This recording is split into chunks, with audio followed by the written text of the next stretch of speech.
Olá, eu sou Paulo Stéquio e este é mais um vlog do Ciência Espiritual. Hoje eu vou tratar de um tema que as pessoas têm me pedido bastante. Quando você vai tratar de mediunidade, do transe, da possessão, desses estados alterados de consciência que envolvem espíritos, entidades, fantasmas e seja lá o que for. Pois é disso que vamos tratar hoje, nesta perspectiva de uma ciência espiritual. Vamos lá então?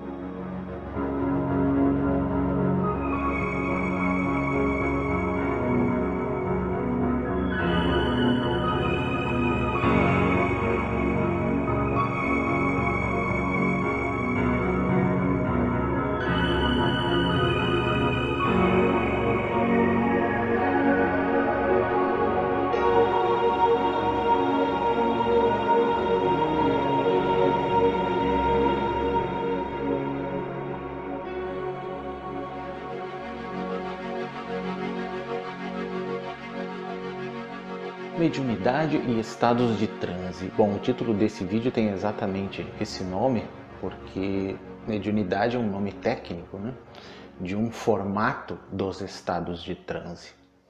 Eles já começam na pré-história, embora nós não saibamos assim por relato, obviamente, né, porque eles não existem, dos pré-históricos em relação a esses estados de consciência, nós podemos inferi-los através das pinturas em cavernas e também de alguns objetos encontrados, até do modo como alguns sepultamentos eram feitos. Então nós imaginamos, por todo esse conjunto da arqueologia, né, e da pré-história, que os antigos já experimentavam desde a aurora da humanidade estados de consciência que se aproximam do que hoje nós chamamos de mediunidade, de canalização, de possessão ou outras coisas que têm alguma relação.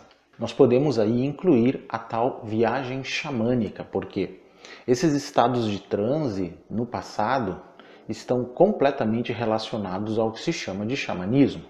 Eu não me refiro ao neo-xamanismo, que é uma mistura de coisas modernas, cristãs e completamente desconectadas de um xamanismo antigo, que era realmente panteísta e imanentista. O que eu quero dizer com o xamanismo imanentista?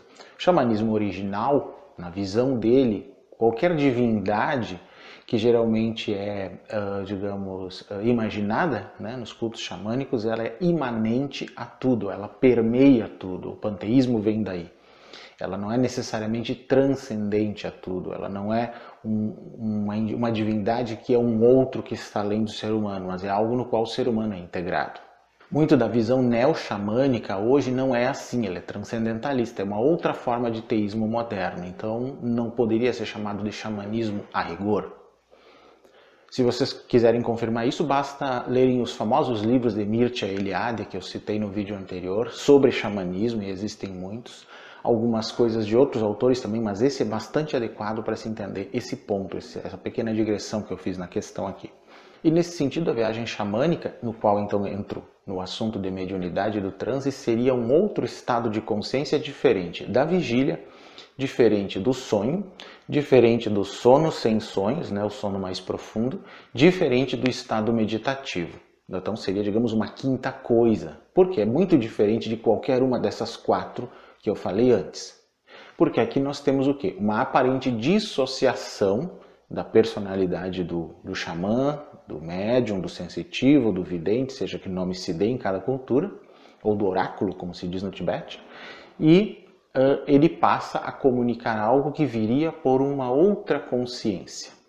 Por que eu uso o termo consciência e não um espírito, um guia, ou seja lá, ou uma divindade, né? Porque os nomes realmente nem sempre nos revelam muito do que acontece. O que parece realmente acontecer é que a consciência humana nesses estados, ela passa a ser não necessariamente controlada, embora às vezes também pareça assim, mas conectada a um outro tipo de entendimento de consciência. Nessa mesma linha, então, nós temos os fenômenos de inspiração, em que necessariamente uma entidade não se apresenta, mas parece que se recebe, digamos assim, alguma coisa que não é sua. Isso acontece entre músicos, pintores, inventores, cientistas. É muito comum esse tipo de situação. Mas ainda temos o entusiasmo grego, né, que era ser tomado por um deus ou por uma divindade. Temos o fenômeno das pitonisas, do orfismo, em que provavelmente aspectos xamânicos e de transe existiam, até nas festas dionisíacas também. E tudo isso muito antes do espiritismo, como foi codificado por Allan Kardec no século XIX, muito antes mesmo. Mas ele mesmo fala isso nos livros dele, que esses fenômenos são muito antigos. Mais recentemente, século XVII, tivemos Emanuel Swedenborg, que dizia se comunicar com os mortos. Tivemos até os fenômenos ligados à sociedade teosófica na época de Helena Blavatsky, né, que supostamente teria contatado seres do Oriente, que ela chamava de mestres, e que a teriam ensinado muitas coisas e ajudado a escrever a famosa doutrina secreta. Bom, não vou entrar nos méritos aí, se isso é verdade ou não é esse o objetivo desses vídeos, não é fechar questões, é apenas dar um apanhado para vocês. Mas o fato é que antes do kardecismo nós temos então essa forma de mediunidade primitiva, ou de estados de transe primitivos, que eu falei já desde o início. Temos também um xamanismo antigo no Tibete, que veio através de uma religião chamada Bonismo, ou Bon. Tem inclusive os oráculos, que são certos tipos de médiums que contatam determinados las, que são espíritos ou deidades, corresponde ao sânscrito deva, que são, segundo eles, os espíritos regentes de certos lugares. O regente de um lago, de uma montanha, de uma floresta, né, de um determinado lugar.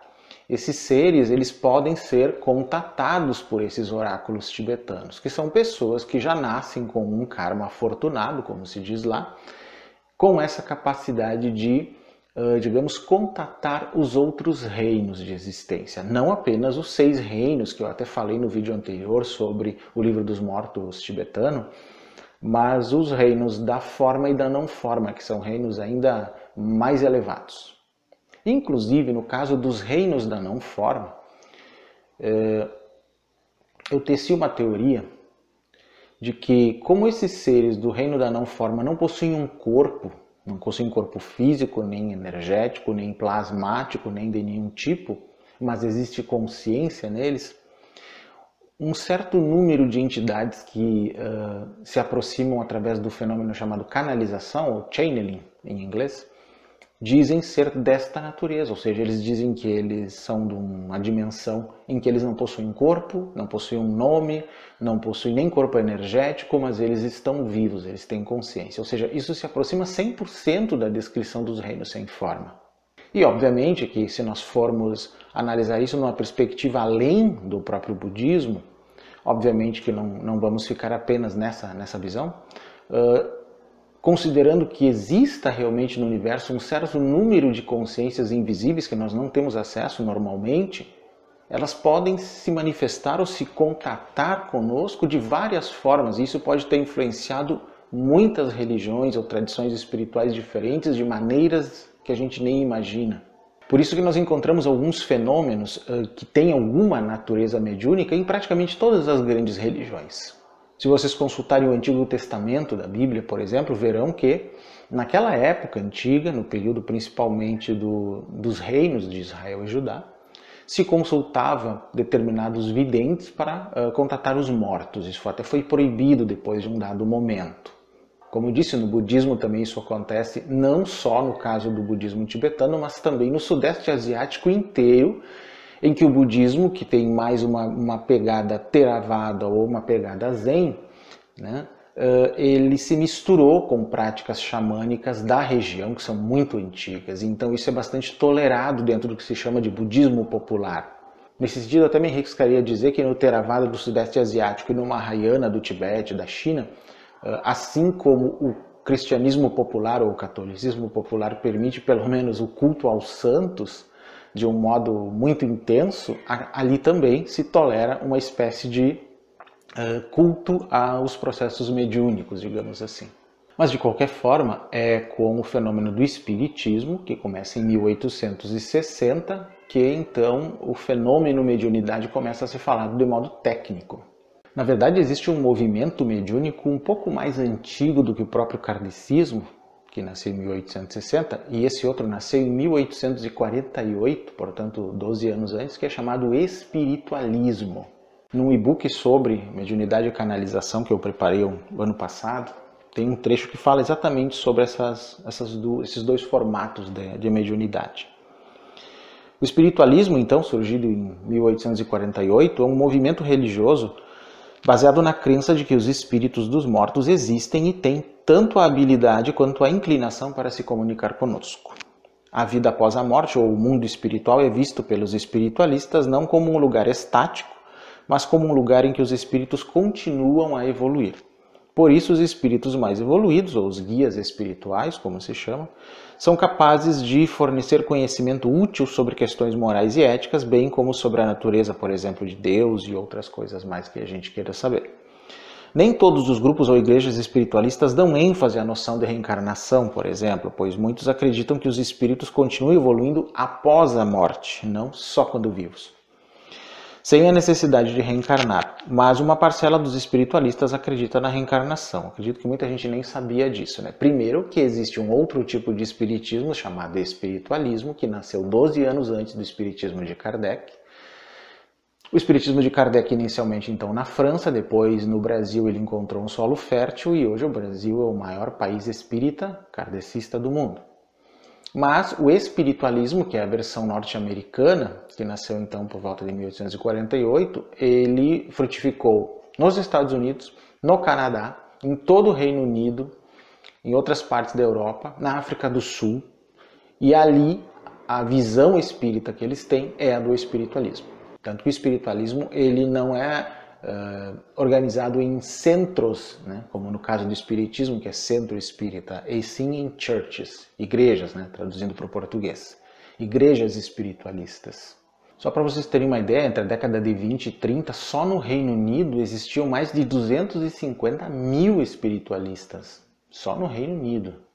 Inclusive, desta expressão, espiritualismo, é que nasceu a nomenclatura moderna, né, em que as pessoas se declaram espiritualistas e não necessariamente espíritas. Só que esse termo hoje ele foi um pouco ressignificado.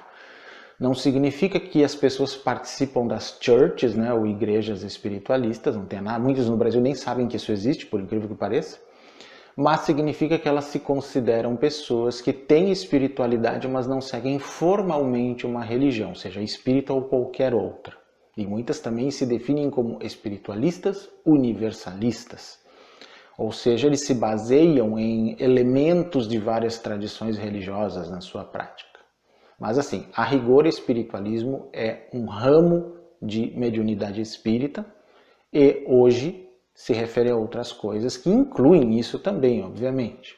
Tanto que se diz que o espiritualismo ele evoluiu em 3 frentes. Uma que é chamada de frente do sincretismo, é a que deu origem a essa definição moderna de espiritualismo, que se mistura com crenças orientais, mas acredita em reencarnação, na mediunidade, na comunicação com seres do outro lado, se chame espírito ou que nome se dê, consciências, energias, seja o que for.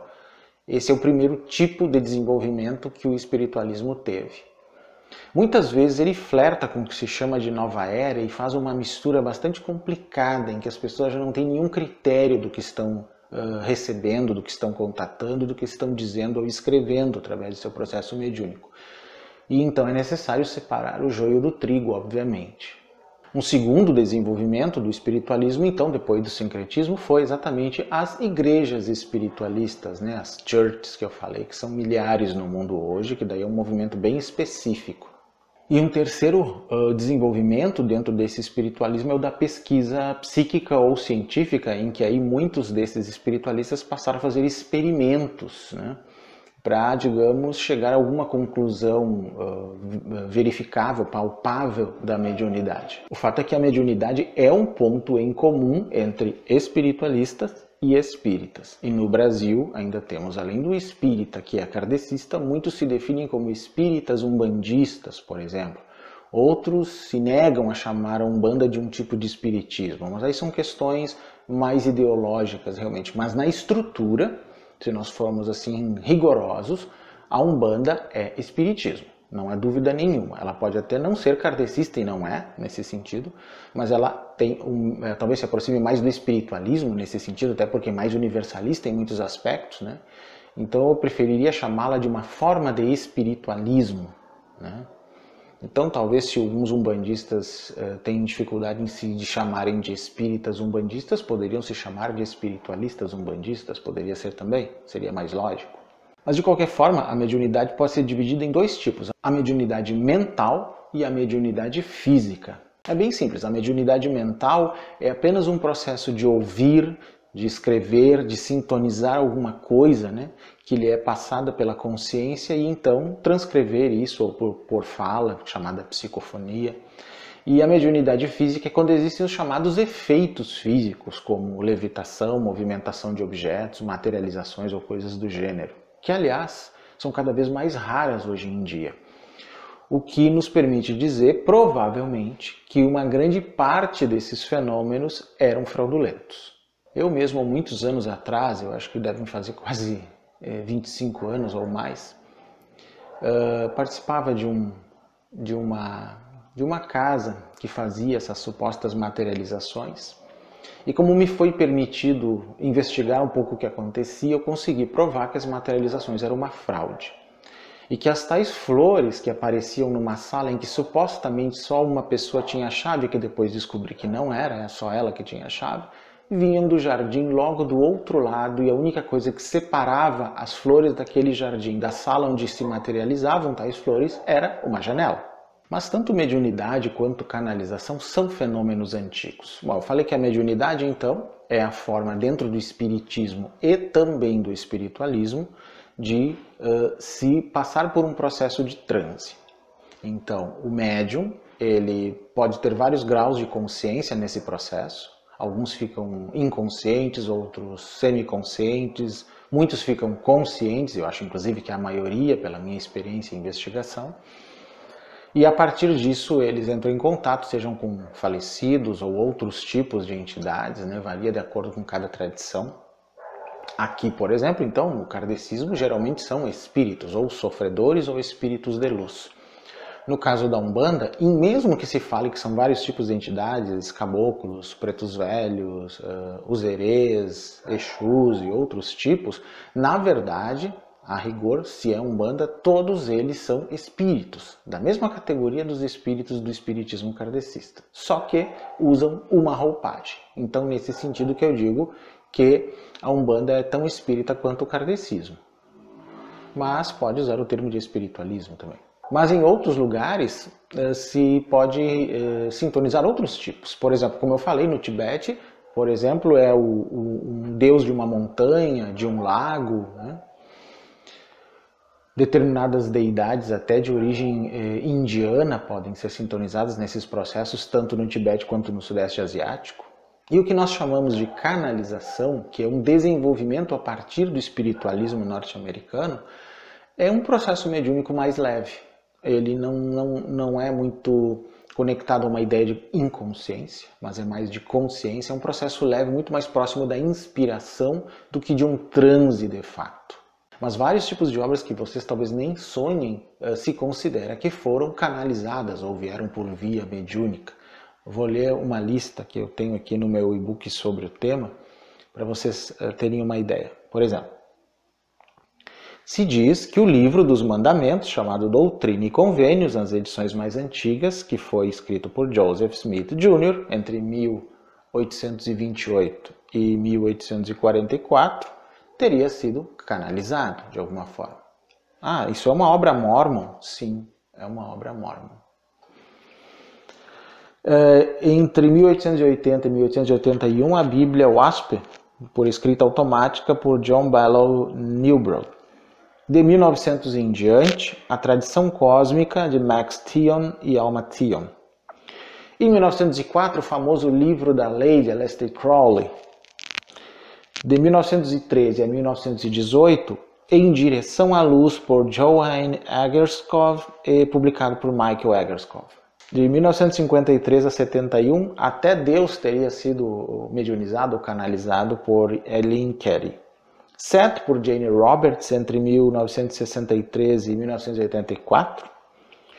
Entre 1965 e 1972, o famoso Um Curso em Milagres, que teria sido ditado por Jesus, né, por Ellen Schuckman, com assistência de William Tedford. De 1973 até hoje ainda, os ensinamentos de Miguel por Chelsea Quinn Yarbrough. De 77 até hoje, Ramtha por J.Z. Knight. De 88 até agora, Abraham por Esther Hicks. De 89 até agora, Cryon, pelo conhecido Lee Carroll. De 91 a 2005, mais uma vez, Deus, né, canalizado por Neale Donald Walsch. De 1997 até hoje, Tobias por Geoffrey Hope. Só para dar alguns exemplos, né? Independente de se essas canalizações ou mediunizações são verdadeiras ou não, é uma questão do julgamento de cada um, né? Não é a função do vídeo fazer juízo de valor ou moral nesse sentido, não é essa a função. Mas é realmente dar para vocês os elementos para que possam até pesquisar mais depois pela própria internet ou em literaturas específicas, ou para colocar, digamos, não digo em choque com o que vocês já acreditam ou até vivenciam nesse fenômeno, mas para que possam ter um outro entendimento. Por exemplo, eu vou falar um pouquinho da chamada teoria de campo em canalização e mediunidade, que eu tenho também escrito num e-book sobre o tema. Mas eu vou ler o que eu escrevi ali sobre isso.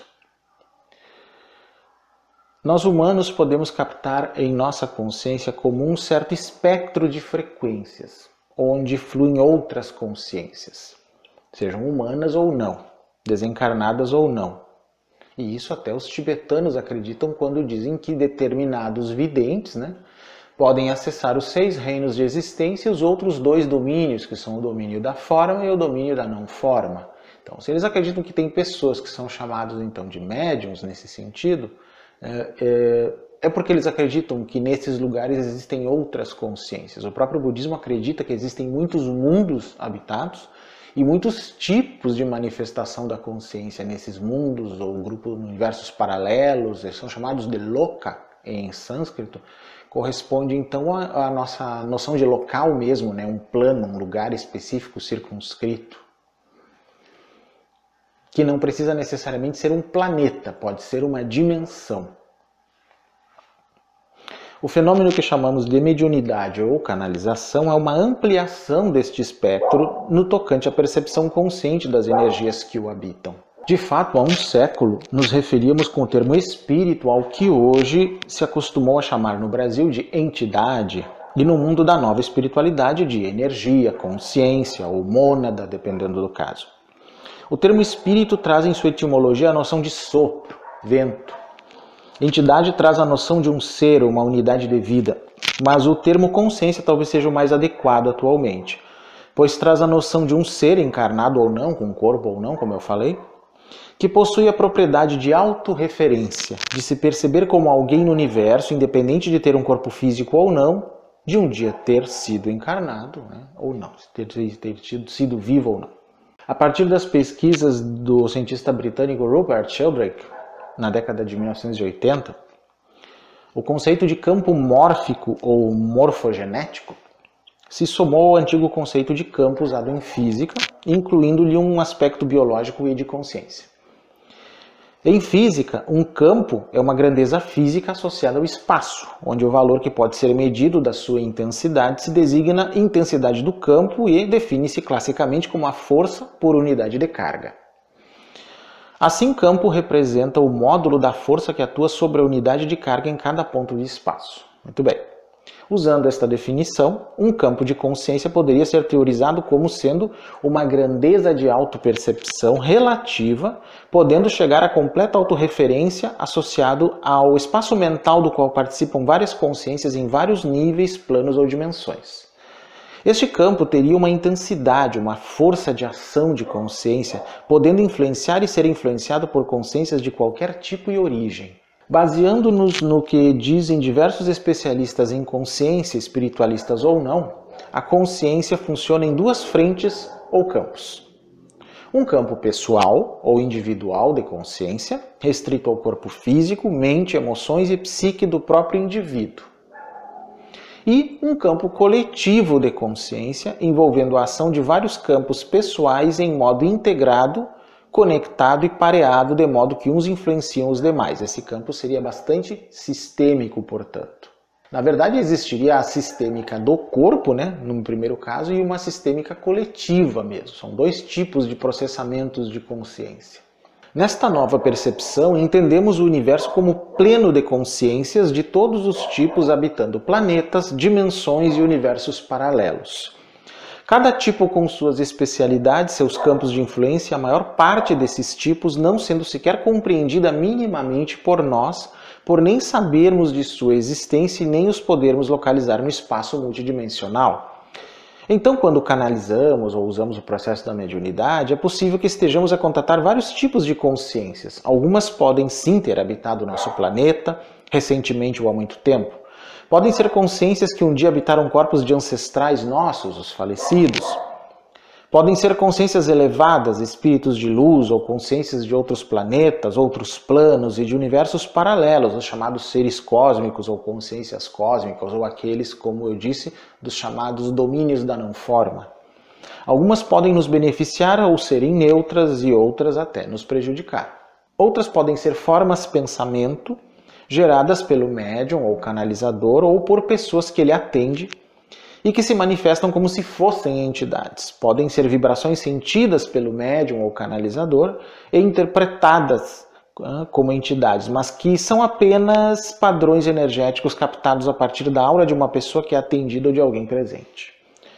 Pode ainda ser uma egrégora pertencente a um determinado grupo, sendo uma egrégora uma forma pensamento coletiva, que no astral, por exemplo, adquire vida e pode existir por milhares de anos, se comportando ao ser sintonizada por um psíquico como se fosse uma consciência, entidade ou espírito. Quanto à possibilidade de uma consciência ser um insight nosso, de elevado nível de consciência, isso tem a ver com a sintonização do que uns chamam de eu superior, um aspecto nosso que inclui uma mente transracional, um aspecto intuicional e um nível consciencial em que o conhecimento cósmico simplesmente brota sem ter sido apreendido. Nesse caso, que é raro, mas acontece, o canalizador acessa seu próprio eu superior como se fosse uma entidade. Atribui um nome a ela e transmite as mensagens. No final é uma consciência no sentido que definimos até aqui, mas especificamente uma consciência mais elevada de si mesmo. Seu eu num nível mais elevado, não racional, mas transracional, além do racional. Como saber qual dessas opções se manifesta depende de observar e estudar o caso específico. Devemos entender que o que se canaliza depende de dois fatores, um externo e um interno. Antes de falar sobre esses dois fatores, faço mais uma pausa. Essa questão de eu superior, apesar de ter muita invencionice nessa questão, tem um ponto que deve ser considerado. Um paralelo que eu faço com uma ideia de uma consciência não dual que existe em práticas espirituais não duais do Oriente, de várias tradições, do taoísmo, do budismo, do sufismo, entre outras, da cabala mesmo, de que existe um aspecto nosso, não dual, não racional, não conceitual, mas que pode de alguma forma ser acessado. E dele, dependendo de como é a nossa prática, de como se desenvolve a nossa consciência, pode brotar uma sabedoria que não tenha sido apreendida. Esse ensinamento existe, por exemplo, no budismo, mas também existe no sufismo, existe na cabala e em outras tradições. Mas voltando à questão dos dois fatores, o externo e o interno, do qual depende, então, esse processo de mediunidade e canalização, o fator externo ele tem a ver com a estrutura coletiva da prática em si, Por exemplo, sessão espírita, kardecista, linha de Ramatiz, a Umbanda, a apometria, cultos afro-brasileiros, que também tem um processo de transe, que não é exatamente igual à mediunidade do espiritismo, que é o que determina a roupagem que as consciências sintonizadas vão adotar. Essa roupagem é uma limitação, sim, mas é algo útil para a manifestação psíquica e permite que a mensagem seja comunicada. Essa manifestação de roupagem muda com o tempo e não pode ser contida, pois a natureza do universo é evolutiva. O que eu quero dizer é que, vindo desde as cavernas até agora, essa consciência interna que se manifesta de alguma forma, né? Ou então outras consciências que de alguma forma têm acesso à nossa consciência, foram se manifestando ao longo de milhares e milhares de anos com muitas roupagens e, portanto, foram matizadas pelas culturas, pelas religiões, pelas línguas, por todo um processo, né? Por um sistema todo que foi determinando como estas coisas deveriam se manifestar. É o seu enquadramento, digamos assim. Esse enquadramento e essa roupagem não é necessariamente como essas consciências são e nem o que essas consciências necessariamente são. E o fator interno? O fator interno tem a ver com a estrutura individual da prática mediúnica ou de canalização ou outras, né? O que significa dizer que é a forma interna real como acontece na ou através da mente do médium ou do canal, antes do encaixe em qualquer roupagem externa, como eu falei antes. Essa é a parte que mais interessa, pois vai além das roupagens das religiões e doutrinas envolvidas nesses fenômenos. É esse ponto em que fica a minha pesquisa. Eu desconsidero um pouco essas roupagens e procuro ver qual é o conteúdo que tem ali, o que se realmente quer dizer. Nas obsessões, por exemplo, consciências de diversas naturezas se aproximam, marcam território e com o tempo ocorre um emaranhamento, como o emaranhamento ou entrelaçamento quântico, por exemplo, né, que é um conceito quântico. Como um emaranhamento com a consciência da pessoa, de modo que ora é ela mesma que fala, ora é a tal consciência intrusa, ora ambas, até o estado de completa insanidade. Contudo, é bom esclarecer que nem tudo é obsessão. Há uma tendência hoje em grupos espirituais, em geral, de atribuir tudo a obsessões. Isso é uma irresponsabilidade e traz um risco enorme para pessoas que precisariam sim de tratamentos psiquiátricos, psicológicos e terapêuticos, né, de vários tipos. Tratamentos espirituais, sejam pelo passe espírita, umbandista, apometria, canalização, etc., então devem ser feitos complementarmente a tratamentos médicos, proporcionalmente à gravidade do quadro mental apresentado e conforme laudos médicos. É uma forma responsável de fazer o trabalho, com certeza deve ser assim. Claro que existem em alguns grupos mais do que em outros esse apego à ideia de obsessão, de um processo externo que interfere na nossa vida e que seria então o culpado pelas nossas mazelas. Isso não é muito diferente de alguns pastores, né, protestantes que atribuem tudo ao diabo, como se o diabo fosse o culpado da corrupção humana, né, de todos os problemas humanos, de todas as coisas erradas que nós fazemos, e então se é ele o culpado, ele que vá para o inferno, né? Nós não temos culpa nenhuma. Não é assim que funciona. A mesma coisa aqueles que transformam os obsessores, né, em culpados ou pelo menos cúmplices dos nossos erros. Não é assim também, não acredito nas coisas dessa forma. Ainda que possa ocorrer esse tipo de fenômeno, ele é muito raro. E pode acontecer por vários motivos, mas um dos possíveis é exatamente quando a pessoa tem essa capacidade de conexão de consciência com outros níveis, como eu falei, sejam 6 reinos de consciência, reinos de forma e não forma, outras dimensões, e ou não desenvolve isso adequadamente ou tem algum desajuste kármico envolvendo isso. Então aí pode acontecer alguns tipos de problemas que requerem realmente uma ajuda. Mas eu diria assim que o despreparo de muitas pessoas que trabalham com isso em identificar como é a mente da pessoa que está sendo tratada, ou no desenvolvimento mediúnico, identificar como é a mente desse desenvolvente é muito sofrível.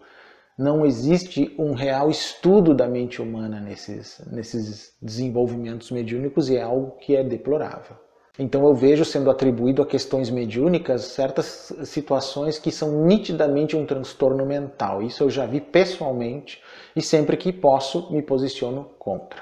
Claro que existem aqueles psíquicos, vamos dizer assim, médiums, canalizadores, videntes, oráculos, né, no caso dos tibetanos, xamãs, não importa os nomes que nós venhamos a dar, que têm sim a capacidade de entrar em contato com alguma coisa que parece ser realmente muito mais sábia do que nós. Mesmo no budismo existe um paralelo interessante quanto a isso. No caso do budismo mais antigo, do qual hoje nós só temos um exemplar, que é a escola Theravada, subentende-se que os textos de base da prática, né, são a palavra do Buda, chamado Tipitaka, ou os 3 cestos, Simplesmente são uma coletânea das palavras do Buda. Tudo bem, não houve nada canalizado nem mediunizado ali. Porém, no caso do budismo Mahayana, que se desenvolveu depois, ele possui uma quantidade enorme de sutras e que tem uma estrutura muito parecida. Esses sutras, basicamente, como eles foram escritos? A própria descrição deles já nos alerta que o autor, seja qual for, através de um processo meditativo, ele entrava em contato com determinada deidade, o Buda, Bodhisattva, e era ensinado por este ser sobre determinado tema, né, do Dharma, do ensinamento budista, e também, às vezes, em mantras e determinados tipos de meditação. Os tantras do budismo tibetano também teriam sido escritos dessa forma. E então, depois, ele consigna isso por escrito, baseado na forma como ele recebeu desses seres, inclusive textualmente, porque a parte dos mantras é importante que seja textual. Isso é uma forma de canalização. Um mestre do budismo tibetano que eu tinha disse isso para mim num ensinamento oficial que ele achava realmente que os sutras Mahayana eram canalizados, porque se encaixava nisso que eu falei agora. Eles vieram por um processo mental. Só porque aconteceu no budismo e não no kardecismo ou em outro lugar, não significa que o processo não é o mesmo. Claro que, subentende-se no caso do budismo, que os seres que foram contatados nesse processo de redação dos sutras eram muito elevados. Existe um trecho, na verdade, no Surangama Sutra, que é um desses sutras Mahayana, em que o Buda Shakyamuni instruiu claramente os bodhisattvas e os arhats para que se manifestassem de várias maneiras no nosso mundo para nos ajudar, mas sem nunca revelar suas verdadeiras identidades enquanto vivos, no máximo divulgando quem eles são apenas antes ou depois de sua partida. Embora isso possa soar enganoso, o objetivo dessa exortação é exatamente o oposto: impedir a legitimação das identidades autoproclamadas para a decepção de muitos. Imagine se o Buda ensinasse, em vez disso, que todos os bodhisattvas e arhats devem anunciar quem são para o mundo inteiro. Além de já não serem muitos, haveria ainda mais dificuldades com tais falsas e ousadas afirmações. Mas por outro lado, e a Umbanda esotérica pensa assim, se tais arhats, bodhisattvas e mesmo budas desejarem se comunicar conosco sem revelar suas identidades, mesmo através da mediunidade, a canalização ou qualquer outro processo pelos oráculos tibetanos, certamente não deixarão de transmitir mensagens altamente úteis para a humanidade. Quem pode duvidar? Bom, os oráculos que o Dalai Lama consulta fazem isso. Aquelas deidades que teriam sido, digamos, budeizadas, né, por Padmasambhava ou por outros, né, quando são contatadas por esses oráculos, não só dão informações precisas, como trazem também, às vezes, algum ensinamento budista. Então, se lá isso acontece, por que poderia acontecer apenas dentro do âmbito budista? Esse vídeo foi só uma introdução a essas questões. Eu vou tratar de coisas mais específicas ao longo do tempo, talvez até sobre a viagem xamânica mesmo e outras, né? Para que vocês entendam as diferenças desses estados. O que eu quero deixar bem claro é que existem muitos estados de consciência, além da vigília, do sono sem sonhos e da meditação. Então, esses estados de transe, ou a viagem xamânica estaria incluída aí, também estão disponíveis à nossa consciência. Seja, como eu disse, por um processo em que nós acessamos um aspecto não dual da nossa própria consciência, e que aí se manifesta como se fosse uma entidade, mas de onde brota realmente uma sabedoria que nós conscientemente não conseguiríamos fazer, ou realmente também, e não precisa ser uma coisa ou outra, podem ser ambas, outras consciências têm a possibilidade de contatar a nossa mente via telepatia, obviamente, não há uma incorporação, e também transmitir alguma coisa.